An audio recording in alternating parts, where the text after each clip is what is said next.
Good morning dear students. Phenol chapter की जो specific reactions हैं उसके बारे में हमने बहुत कुछ पहले डिस्कस कर लिया है। उसी के अंतर्गत आज हम बात करेंगे लेडरमैन-मानसे रिएक्शन। लेडरमैन-मानसे रिएक्शन क्या होती है, इसमें कौन से रिएजेंट काम में लिया जाता है, अभिकर्मक काम में लिया जाता है, क्योंकि यह एक तरह की पॉलीमराइजेशन रिएक्शन है। इस रिएक्शन के अंदर आपको फिनॉल की रिएक्शन जो है वो हम करते हैं एलिफेटिक या एरोमेटिक एल्डिहाइड के साथ करते हैं। तो ऐसी स्थिति में वो फिनॉल के साथ ऑर्थो या पैरा पोजीशन पर कंडेंस्ड होता चला जाता है और ये जो पॉलीमराइजेशन रिएक्शन है वो अंत में हमें एज अ पॉलीमर बाद में प्राप्त होता है।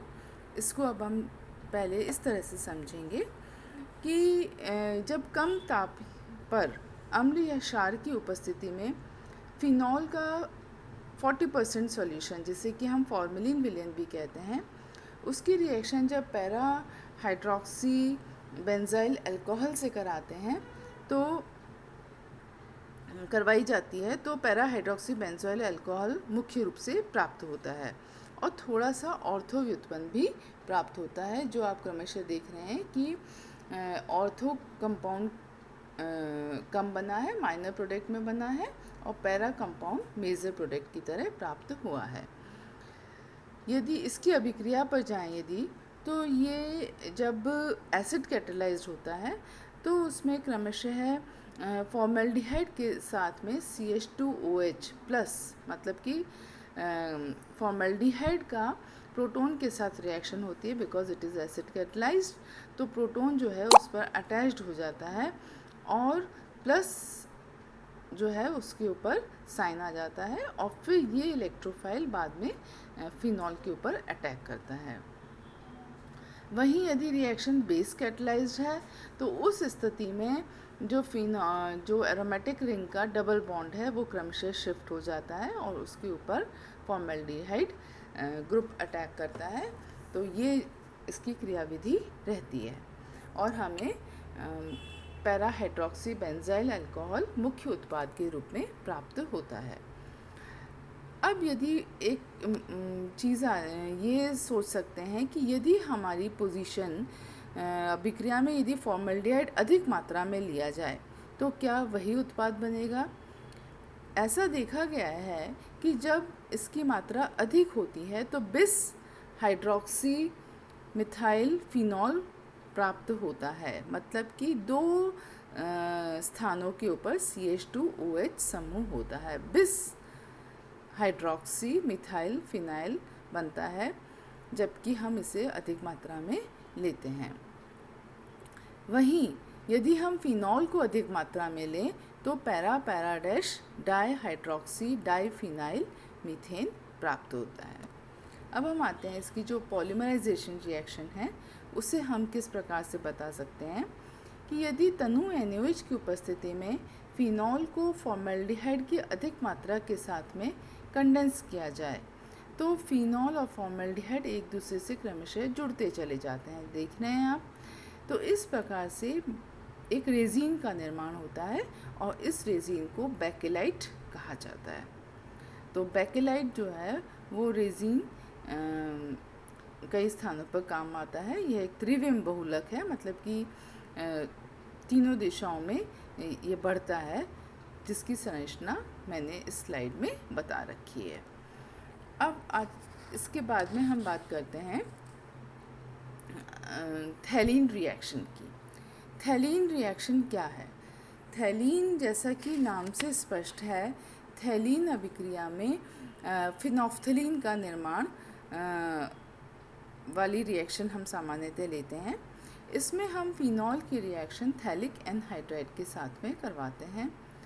सांद्र sulphuric acid, anhydrous aluminium chloride या जिंक क्लोराइड की उपस्थिति में, उत्प्रेरक की उपस्थिति में फिनॉल के 2 मॉलिक्यूल और 1 मॉलिक्यूल थैलिक एनहाइड्राइड का अभिक्रिया में भाग लेता है, जो कि गर्म होने पर थैलीन या फ्लोरोसिन बनते हैं, जो जिनका कि जो क्षार विलयन है उनका एक स्पेसिफिक कलर होता है, मतलब कि वो जब क्षार के साथ में काम में लिए जाते हैं तो उसे एक विशेष रंग प्रदान करते हैं एज अ इंडिकेटर। तो इन रंगों के आधार पर हम फिनॉल का परीक्षण भी करते हैं। तो आप ये इसमें देख रहे हैं रिएक्शन, फिनॉल की थैलिक एनहाइड्राइड के साथ रिएक्शन और फिनोफ्थलीन का निर्माण हो रहा है। फिनोफ्थलीन का स्ट्रक्चर थोड़ा सा कॉम्प्लिकेटेड स्ट्रक्चर है, जिसमें कि 2 फिनॉल समूह थैलिक एनहाइड्राइड के साथ अटैच्ड हुए हैं।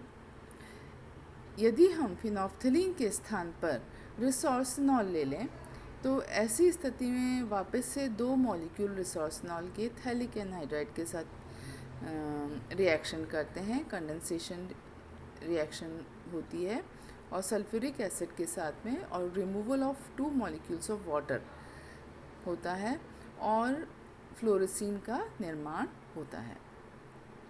तो इसकी अभिक्रिया सांद्र सल्फ्यूरिक की उपस्थिति में और निर्जलीय एल्यूमिनियम क्लोराइड की उपस्थिति में होती है। इसके बाद में अब हम डिस्कस करेंगे कपलिंग रिएक्शन। क्या होता है कपलिंग रिएक्शन या युग्मन अभिक्रियाएं? ये भी फिनॉल समूह की स्पेसिफिक अभिक्रिया है, जिसके कारण से फिनॉल्स पैरा डाइहाइड्रोक्सी एजोबेंजीन का निर्माण करते हैं। इसमें हम फिनॉल की अभिक्रिया बेंजीन डायज़ोनियम क्लोराइड के साथ में कराते हैं तो एजो यौगिक प्राप्त होते हैं। यद्यपि यह युग्मन क्रिया या कपलिंग रिएक्शन क्षारीय माध्यम में संपन्न कराई जाती है और ऐसी स्थिति में क्षार की उपस्थिति में फिनॉल जो है फिनोलेट आयन में कन्वर्ट हो जाता है, जिससे कि और इसकी सक्रियता बढ़ जाती है।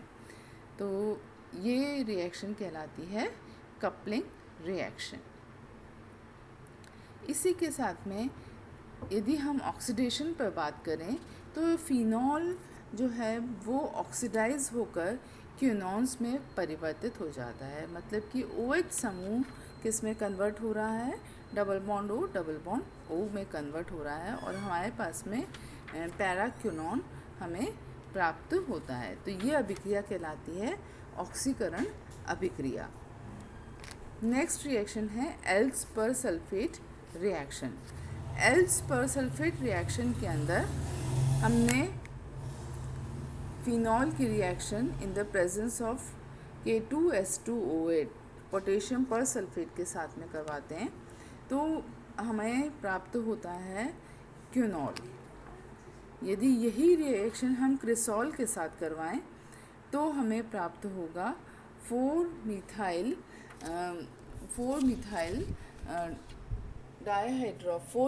कैटिकॉल। कैटिकॉल है हमारा CH3 समूह जब बेंजीन रिक्त पर OH के साथ जुड़ा होता है, और क्रिसॉल जब पैरा क्रिसॉल की बात करेंगे तो वो K2S2O8 की उपस्थिति में हमें 4 मिथाइल कैटिकॉल प्राप्त होगा।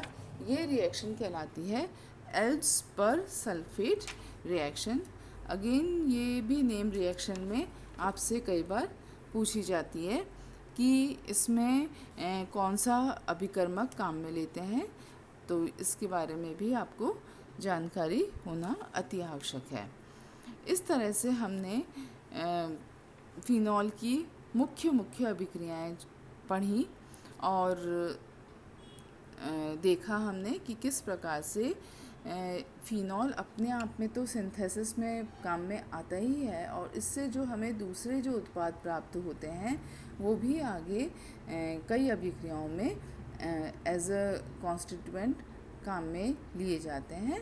तो फिनॉल आपके केवल सिलेबस के अनुसार ही ज़्यादा इम्पॉर्टेंट नहीं है, ये आपके कॉम्पिटिटिव एग्ज़ाम्स में भी इस पर बहुत अधिक क्वेश्चंस पूछे जा सकते हैं। तो आप नेम रिएक्शन के साथ साथ हर रिएक्शन को अच्छे से याद करिएगा, जिससे कि आप हर तरीके के क्वेश्चंस को कर सकें। धन्यवाद।